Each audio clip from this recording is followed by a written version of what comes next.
Welcome back everyone, I just woke up to even more War of the Spork spoilers. I'm so excited, so I just want to jump into it. By the way, this is just my first impressions. I haven't really read the card. Well, I have read the cards, but I haven't really, made up my mind on these cards. So it's going to be kind of my first impressions. The only thing I've did is that I went to the Reddit, I looked up all the cards, I downloaded them, and for the ones which had shit resolution, I created a better resolution version from what I can gather from the card, because some cards are really a bit difficult to see what they actually say. So yeah, let's just jump into it, shall we?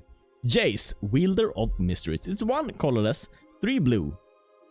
It's very difficult to cast for a lot of decks. It's very restrictive mana cost. If you would draw a card while your library has no cards in it, you win the game instead. That's good, but it's very hard to get to that state. This immediately makes me think of Mastermind's Acquisition.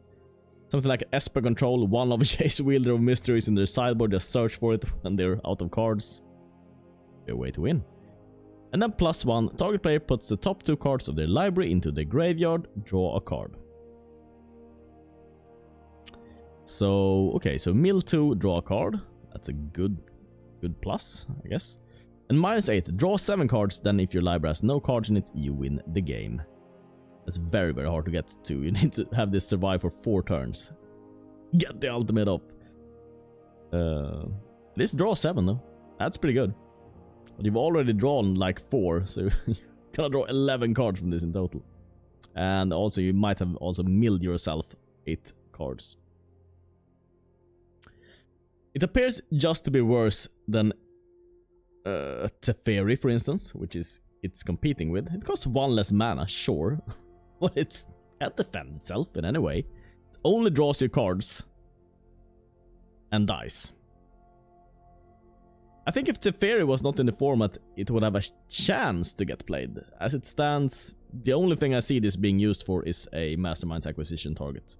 I would probably put this a one-off in my Gates Angels deck in my sideboard, just to search for it when I'm out of cards in my library, just to win that way. That's about it. That's about all the use cases I can see for this card. A Mastermind's Acquisition target. Well, there might be many of those. Let's go. So this card then, Narco Bolus, the Dragon God. Oh, I've already read this card. This is a good card. This is a really good card. Okay, 1 blue, 3 black, 1 red. Narco Bolus have all loyalty abilities from all other Planeswalkers on the battlefield. That's your Planeswalkers, that's your opponent's Planeswalkers, that's your opponent's Teferi, that's your opponent's Karn, that's your opponent's everything. It's insane. in every imaginable way, that's insane.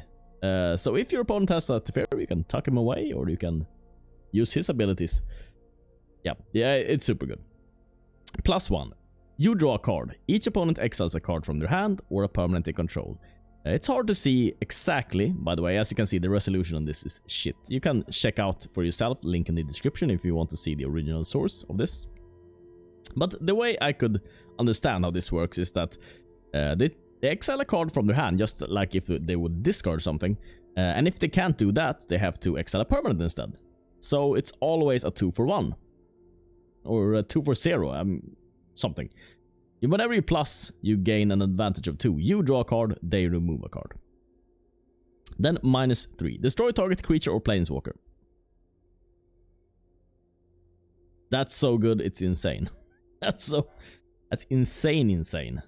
If we compare this to Teferi, it's probably worse than Teferi's, because Teferi can tuck something away, so it deals with some things which are indestructible. It deals with enchantments, it deals with artifacts, it deals with anything. This doesn't deal with everything, but it deals with most things, creatures and planeswalkers. If this would have been creature, planeswalker, or enchantment, then, it would have been the perfect planeswalker. It would probably be better than Teferi. Probably, but a bit more restrictive mana cost.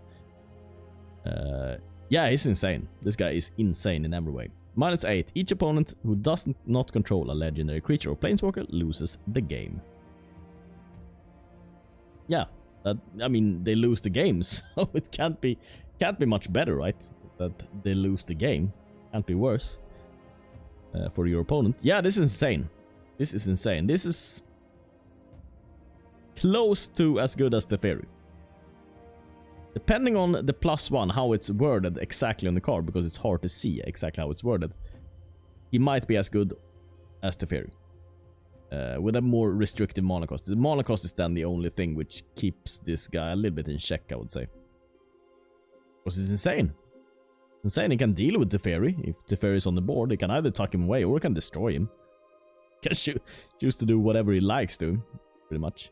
And the +1, you just want to +1 every turn until your opponent is crying.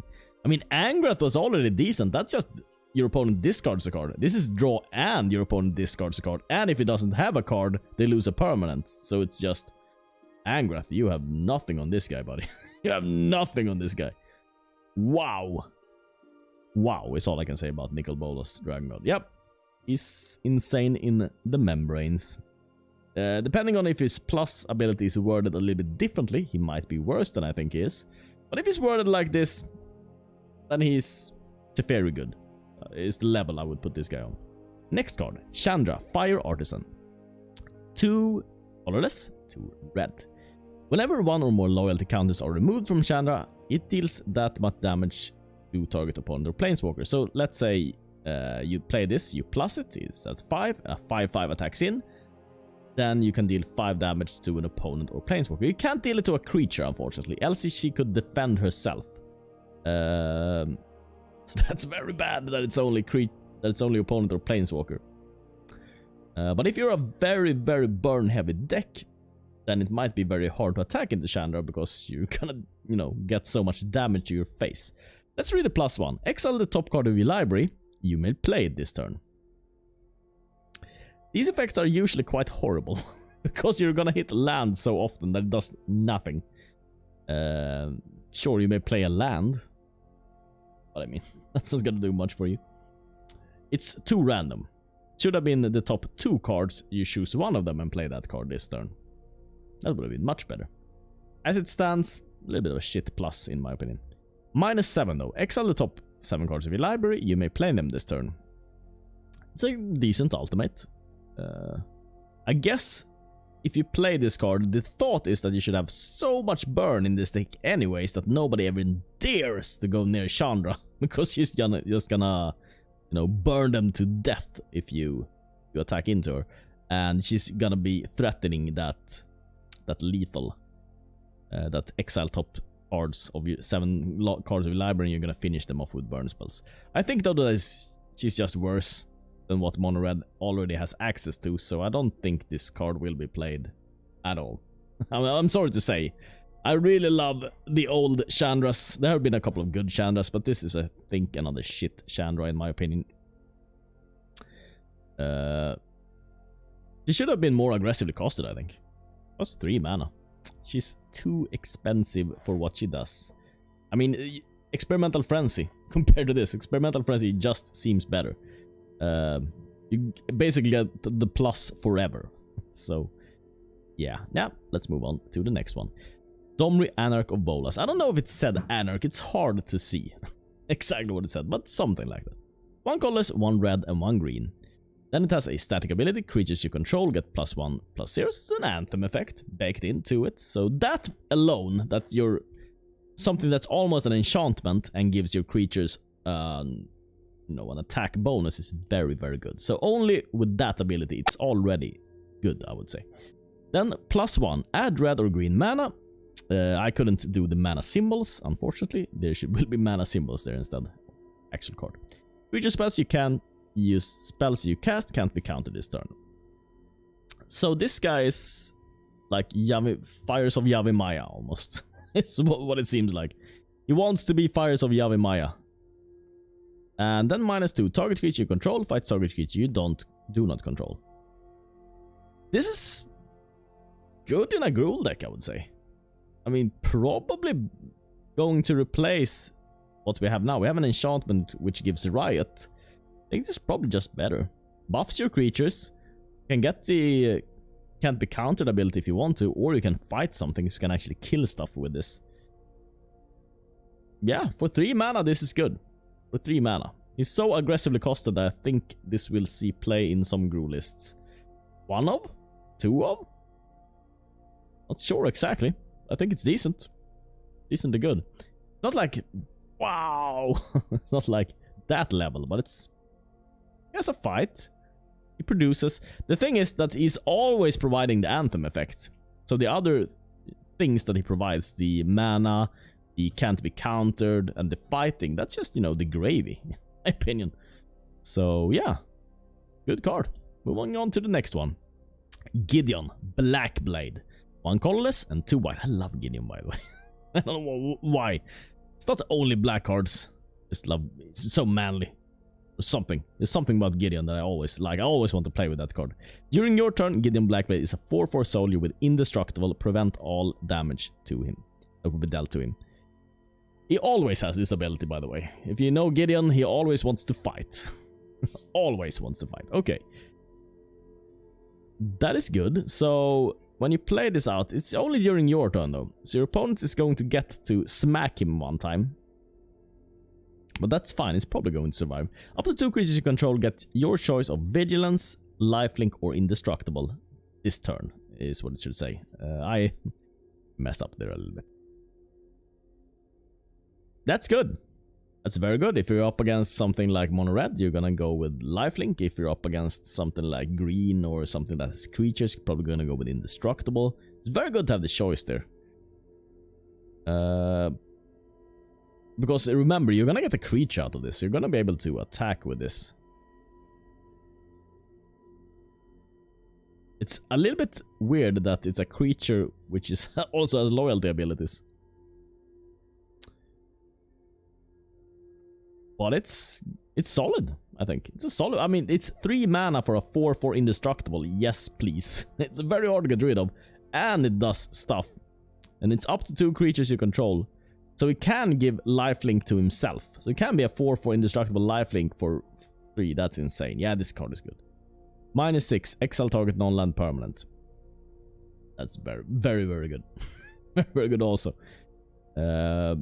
It's a bit steep, admittedly, to get that cost. But for 3 mana, it's very good. And also I reserve the rights to have messed up with this card. It's very hard to read what this card exactly says. But it says something like this. So some wording might be slightly different. It's a solid Planeswalker. I will surely play this card. How many should you play? I think this might be one of those that you need to do a 1 of, because you're going to stick around for a while, probably. And you don't really want to draw 2 of them. Maybe a 1 of, maybe a 2 of, but he is solid. He's very, very good. Very, very good against Mono Red. Very good against Mono Red. They either have to lose 5 damage that they could have dealt to your face, or he's gonna attack in with Indestructible Lifelink, which they can't handle. They can't have that, so... Yeah. Solid card. Next card. Karn. Great Creator. I can't really say that it says great, but it definitely says Creator as the last word.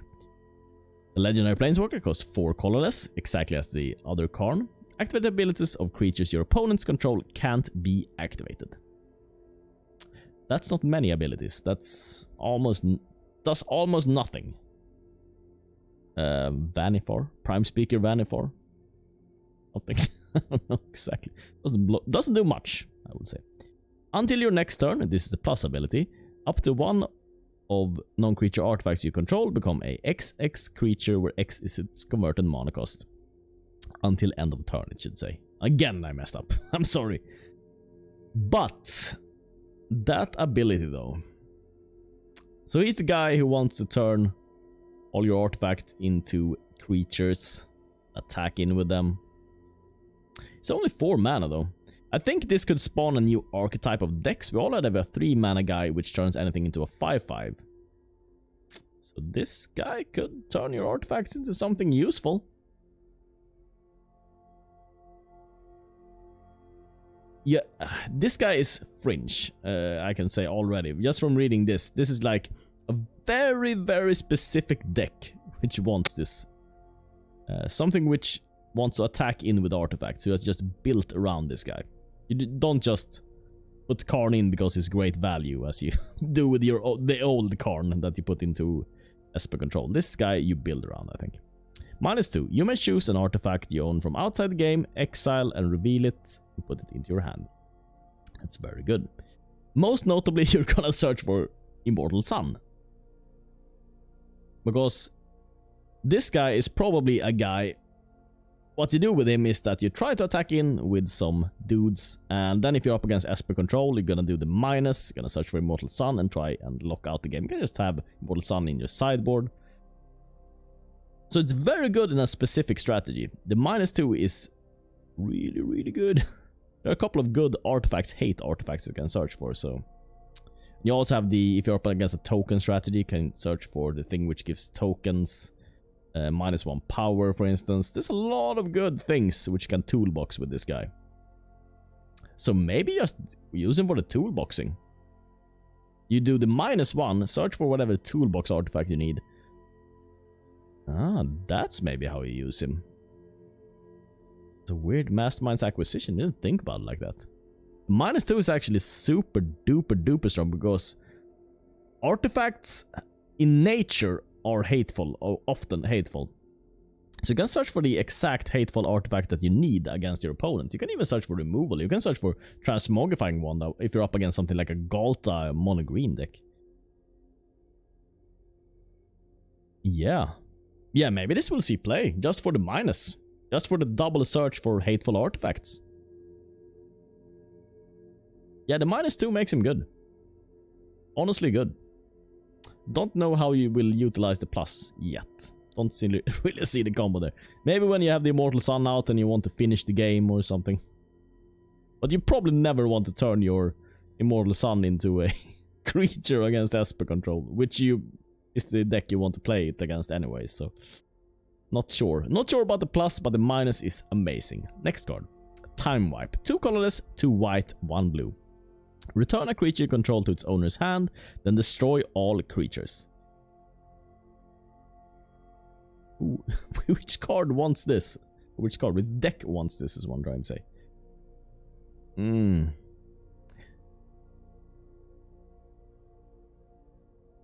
You already have Cleansing Nova, which is better for all control decks if you want to have a Wrath for 5. You all have Kaya's Wrath, which is better if you want to have a Wrath for 4.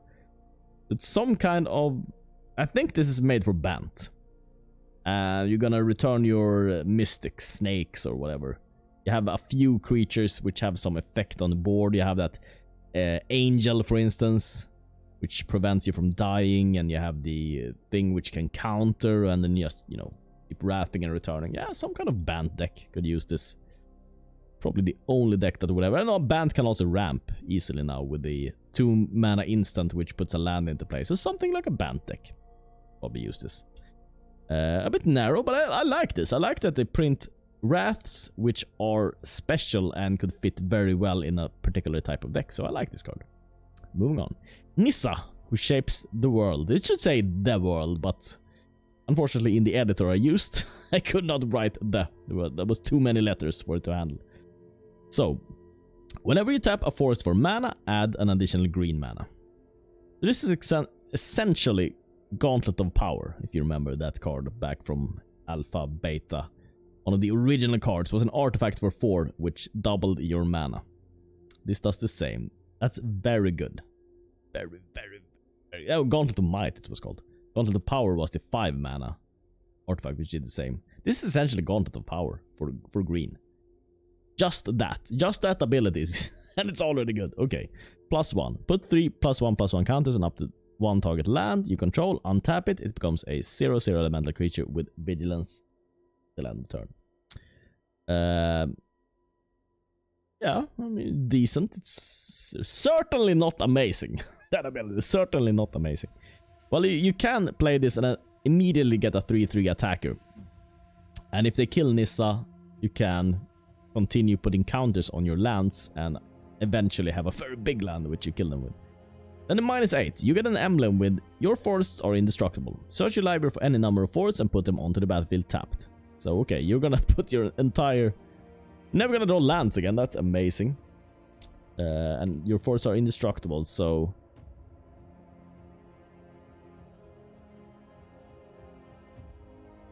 Yeah, I think This will be, by the way, it's not common. It should be rare. I messed that up also. I think this will be played, if only for the first static ability. It's a Gauntlet of Power, which can do some additional stuff, except for that. Why is the Gauntlet talking, you ask? Why is it doing more stuff? Can't just be a Gauntlet. Well, it's a very good Gauntlet. And it will be surely be used in ramp. Some kind of ramp deck. It will definitely see a home, I think. The abilities on it are not super exciting. Sure, the ultimate is super duper strong, but you're probably never gonna get to it anyway, so it's just gonna put counters on lands for a very long time while producing insane amounts of mana. But producing an insane amount of mana is enough. I mean, play a Hydroid Crassus with this and just go to town or something. It's insanely good. We're gonna move on to the next card. Niv Mizzet Reborn. It's a dragon avatar. Again, sorry for the artwork. Just upscaled to cost all the manas. Literally all the manas is what this guy costs. Okay. When Niv Mizzet Reborn enters the battlefield, reveal the top 10 cards of your library. For every color pair, choose one card with that color combination and put that card into your hand. Put the rest on the bottom of your library in any order or random order. Something like this.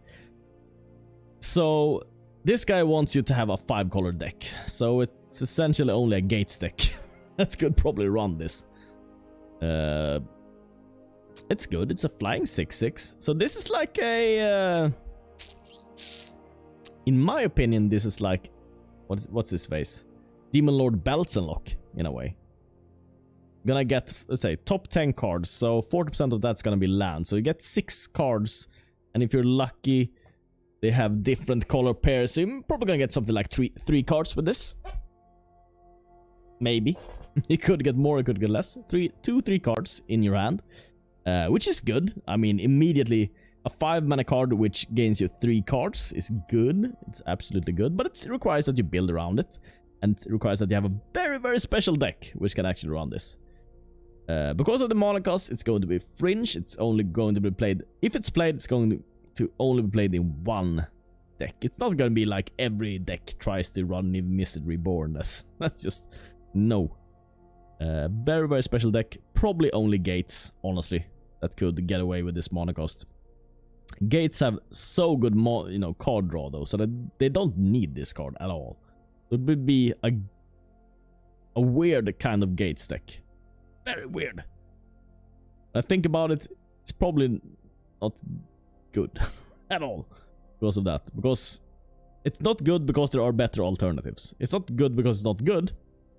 Wow, that sounded weird. I mean, it's good, but we have better stuff, is what I'm trying to say. In the only deck that can run it, we have better stuff already. But it's a fun card. It's a really fun card. I'm really happy they printed it, so... or are going to print it. Next card, though. Ob Nixilis, the Hate Twisted. 3 colorless and 2 black. Whenever an opponent draws a card, Ob Nixilis, Hate Twisted deals 1 damage to that player. So, here's another kind of prison deck type. It's another one of those... it's called... Ill-Gotten Inheritance kind of cards. And then you have -2, destroy target creature. Its controller draws 2 cards. Draws 2 cards, that's very good to have them draw 2 cards. Oh, what you could do though. You could do this on your own creatures. I mean, if you have a Lich out, for instance, that was targeted, it doesn't die to destroy, and you draw 2 cards. You can draw 4 cards out of this guy. And have him ping your opponent forever, and your opponent needs to deal with this guy. Yeah, if you have a lot of indestructible, go with Ob Nixilis. It's probably very good in a deck with a lot of indestructible.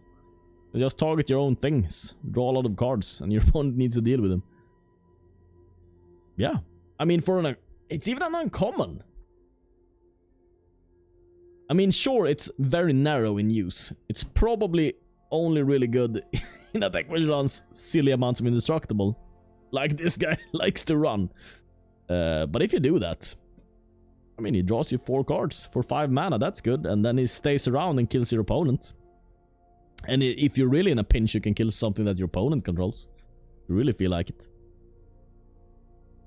Probably just a 1-off though, because it's going to stick around forever. Probably, or a very long time. Gives you a way to deal with all the Drake's decks. If they become a problem ever, you can just put this guy in. Their silly cantrips won't do anything. Or well, they will kill him. They will kill themselves with it. Yeah. Solid card. Solid card, narrow use case. Like it. Next card. Obnixilis Cruelty. 2 colorless and 1 black. Target creature gets... No! -5, -5. Until end of turn. Oh, it's like a Lich Slayer. Obnixilis. The Lich Slayer is what I'm trying to say. Wow. I do. Well, I like this card. It's good removal, but damn, is it good against my decks. Damn it. It's so good against my decks. Wow. Wow, it's like they watch my channel like, you know, this guy. This guy needs an Obnixilis Cruelty. Put him back into place, sure. Sure, I say. If that creature would die this turn, exile it instead. Yeah, just... no, pour salt in my wounds, sure. Sure. Unfortunately, it's good. That's the unfortunate part. I hope people will not run this, because they will be very good against my decks. Very, very good against my decks. The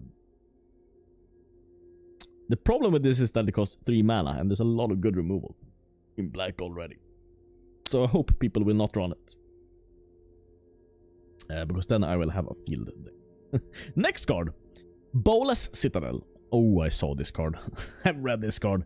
I've already started thinking and dreaming about this card. 3 colorless, 3 black. You may look at the top card of your library anytime. You may play the top card of your library if you cast spell this way. Pay life equal to its converted mana cost rather than pay its mana cost. So you just pay its mana cost and play the top card. Okay, so I thought you would win the game if you played this card in my life gain deck. Because you could go through your entire deck.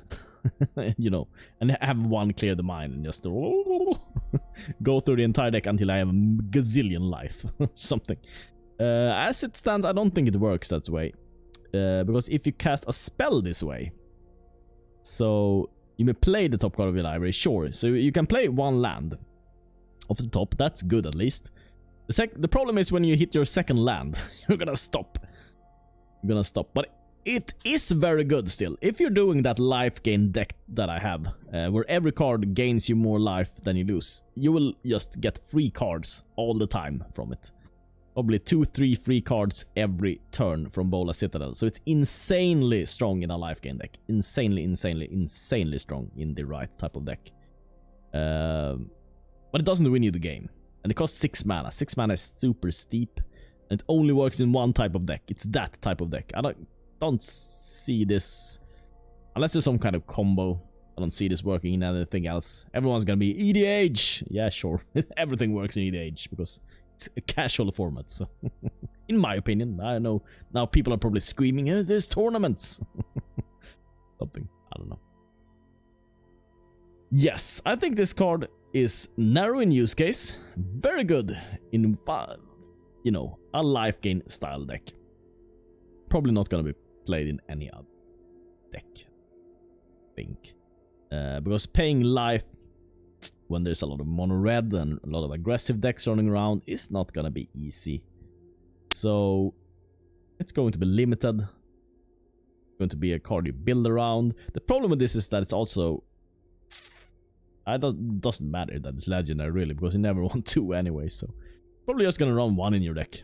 Going to crop up, you know, come up from time to time, and it's going to give you free wins. Then it has the sacrifice 10 non-land permanents. Each opponent loses 10 life. So it's in a weird scenario you're gonna win with this from time to time. You know, get that win off sometimes.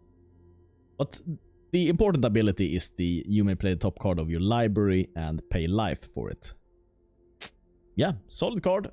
Will only be played in very specific decks which, you know, builds around it. But then it could actually work. It would probably just be a 1.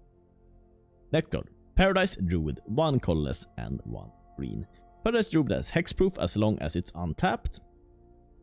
Add 1 mana of any color. Ooh. It's too bad that it's 2-1. Honestly, because they're gonna die to Chain Whirlers and stuff like that. But why I like this card is that you can have something like something that gives it vigilance, for instance, and it never needs to get untapped. And you can have something like what's called the enchantment, which gives +1 for each forest you control, for instance.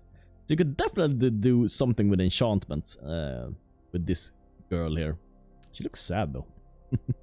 But definitely build around. It's probably gonna be more casual than actually super duper strong. But for a casual fun deck, could be really strong with some enchantments and give it vigilance. You have to build around it again. It's not gonna be good in every deck. It's not a solid card for every deck. It's just something to build around. More on the fun side more than the competitive side, I would say. Next card. Roll Storm Conduit. 2 colorless, 1 red, and 1 blue. Whenever you cast or copy an instant or sorcery spell, it's either that's or copy. Roll Storm Conduit deals 1 damage to target opponent or planeswalker. Again, not the creatures. Again, not the creatures. Why? But it is whenever you cast an instant or sorcery, so it's kind of like a static field. That you have on the board. Static field which can hit planeswalkers. I don't know if static field can do that. I don't think it can. Okay, +2, scry 1. I mean, it gives a lot of loyalty, at least, but scry 1 is not super strong. That's a lie. That's not amazing at all, in any way. -2. When you cast your next instant or sorcery spell this turn, copy that spell. You may choose new targets for the copy.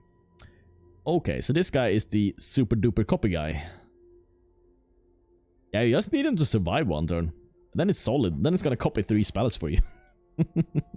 That's good. That's a lot of value you're gonna get out of this guy. And you want to... I mean, think about it. You can only copy 1 spell, though. But if you do something like you play this guy, and then you have something good to copy, or even a Mastermind's acquisition. Yeah, anything that copies has the potential to be really strong. The problem is that it doesn't protect himself. So he kind of needs the flash land to flash him in at the end of turn or something. Yeah, very narrow again. Hard to say how good this guy is. I would say he's bad, but you can build around him. But I like this. Like, if you're gonna create planeswalkers, this is the right way to do it, I think. Like, create them in a way where you have to build around them for them to be good. Not just Teferi planeswalkers, which are just good. Put it in any deck and it makes it better. That's not good design in my opinion. This is better. This requires you really build around him for him to be good. Next card. Roalesque Apex Hybrid. 2 colorless, 2 green, and 1 blue. Again, sorry for the quality on the cards. Can't do much about that. Just got spoiled recently. Flying Trample. When Roalesque Apex Hybrid enters the battlefield, put 2 +1/+1 counters on another creature you control. So not on him, you have to put it on something else. When Roalesque Apex Hybrid dies, proliferate, then proliferate again. The proliferate is that you put a counter on a permanent, which is already there. This works with planeswalkers. You can put loyalty counters on. So you can grow a planeswalker twice when it dies. You can grow something when it comes into play. Seems more to be a cute thing, because your opponent's going to be in the driver's seat here. He's gonna decide when this guy dies usually, unless you kill him yourself or something. But I see this guy, the only way I could see this guy work is with Prime Speaker Vanifor. And it's probably how they thought this guy should be, how he should do things. Prime Speaker Vanifor as it stands is not super strong, because it can't be used when it comes into play. No, unless Prime Speaker Vanifor gets some way of not getting killed, then Roalesque will probably not be played. If it's played as a one-of, and it's played off as a search target for Prime Speaker Vanifor, I think. Next card. Soren, Vengeful Bloodlord. I don't know if it said Bloodlord or Blood Fiend. It's impossible to see. Again, check the link in the description if you want to make that out for yourself. 2 colorless, 1 white, and 1 black. As long as it's your turn, creatures and planeswalkers you control have lifelink. Okay. Bye-bye, Mono Red. You will never have a chance against me ever again. If it's worded like this, if it's not a misread, then this is just better than Tesa Carlo in every way. Tesa Carlo was already strong in my token deck. This works for every creature. Yeah, this is insane. This is insane. Yeah, Lifelink is such a strong ability. And you can play this guy, and Monred can probably not burn him down. Because it comes into play with 4 loyalty counters, so... Yeah, I'm sorry, Monred, but you're kind of screwed. Okay, Soren the Vengeful Bloodlord deals 1 damage to target player or planeswalker. That's horrible. But you only need him as an... he's kind of an enchantment, right? Doesn't matter. Then -X. Return target creature with command mana cost X from a graveyard to the battlefield. It becomes a vampire in addition to its other types. There's a resurrect thing, which is good. You know, return a lich for 3. That's pretty perfect when it comes into play. Returns a lich and, you know, have some get lifelink. Like this guy a lot already. Yeah, it's a good planeswalker. The problem with this guy is that it's, you know, probably only want to run 1 of him, or maybe 2 in your deck. Do you want to run 4? Probably not. Probably not. The plus is not strong. The minus is good, but it puts him in danger. Very much in danger. No, it's good. I mean, just the... I would have preferred to have this on a on an enchantment that is even harder to get rid of. Then you would win against Mono-Red every time. As it stands, they might be able to kill Soren from time to time, and you might not win that time, but he's amazing against Mono-Red. He's just hits them so hard. I love this card. Go to the next card. Teferi, Time Reveler. This is also a card which I don't know if it says a Reveler, but it looks like it says Reveler. Reveler or Raveler, I don't know. You can revel in riches, I don't know, ravel. What does that even mean? What does that even mean? Okay, so ignore that it has a 0 ability there. That should just be a static ability. Each opponent can cast spells only anytime they could cast a sorcery. So that's a bit of a miss from me. Do not remove that. So that's his static ability. That is strong against the Espers. An anti-Esper card. Isn't that something, huh? Teferi owning Teferi. What is this? +1. Until your next turn, you can cast sorceries as though they had flash. Yeah, this is how you set up for a Kai's Wrath, if you wondered. Okay, and then -3. Return up to 1 target artifact, creature, or enchantment card to its owner's hand, then draw a card. This guy is good, honestly. So what you're gonna do, hopefully, your opponent only has 1 creature when you place this. You return it to his hand. The next turn, you do the +1, and then you can hold a Kai's Wrath up during their turn. It's super good with Kai's Wrath. Super duper good. Wow, this guy is good. This guy is solid, honestly. The only problem... No, I don't see any problem with this. It's just a good card. It's a really, really good Planeswalker. Interesting design and good. Perfect for kind of an Esper type deck which holds Kai's Wrath. Which plays Kai's Wrath, I should say. Play it, bounce the only creature they have. Draw a card. So you've already, you know, bought back the cost for this card immediately when you play it. And then next turn you're just gonna do the plus and hold up a Kai's Wrath, and whenever your opponent goes into attack, you just say, okay, Kai's Wrath. Yeah. Yeah, okay, yeah, this card is just solid and super good, and we'll see play, definitely. 100% this guy will see play. Tybalt, Rakish Instigator. Rakish. Even more, this is like studying English or something. Need an Oxford dictionary to be able to understand what Rakish means. Maybe you know. Maybe you know exactly what it means, I have no idea. Anywho, 2 colors and 1 red. Your opponents can't gain life. Well, not red love this. Well, we have a lot of lifelink coming into the set, so I guess they need this. unfortunately. -2. Create a 1/1 red devil whenever token with whenever this creature dies, it deals 1 damage to any target. So it creates Footlight Fiends. So you get 2 Footlight Fiends for the mana cost for 3 mana, and your opponent can't gain life. I think red has better cards than this Tibalt guy, but he's the best Tibalt so far. That's something. And it's not unheard of that he would get played. Definitely a good sideboard card. Definitely a good sideboard card. And yeah, good sideboard card. Might see play, but probably not. It's my verdict on this guy. If there's enough life gain, there is a lot of life gain, but if the mono reds are fearing all life gain that we've gotten, then they might start playing this, honestly.